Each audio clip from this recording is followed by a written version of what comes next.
ဖွားရောပါလေ ကျတော့လူကြီးယောဂပေါ့နော် ဟုတ် လူကြီးယောဂသူကလည်းပြောမှဆိုရင်အသက်ကြီးပိုင်းဖြစ်လာတော့လေပုံလဲညာပေါ့လူကြီးယောဂဆိုတော့သူ့ကျွေးမဲ့လူမွေးမဲ့လူပဲမရှိဘူးပေါ့ ဟုတ် အဲ့လိုလေးရော အမှန်မရှိဘူးလိုက်အဲ့ ဟိုသူ့ပြုစုနေရပါ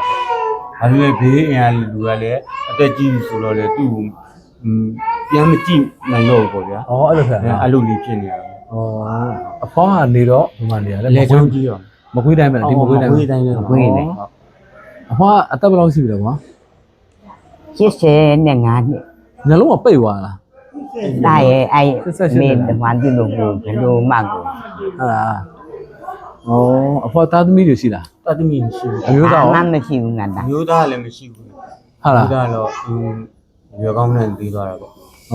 အရွယ်ကောင်းနဲ့ဆုံးသွားတာ ဟုတ်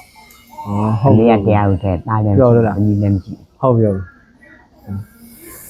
အဲ့တော့လေဒါအဖွားအတွက်ပေါ့နော်ဒီနေ့ရန်ကုန်ကနေမကွေးမှာအခက်အခဲဖြစ်တဲ့အဆင်ပြေတဲ့အဖိုးဖွားတွေဝေဒနာရှင်လာလူရတာအဖွားအတွက်ဒါအလူငွေလေး3သိန်းလှူမယ်နော် ဟုတ်ကဲ့ခင်ဗျာ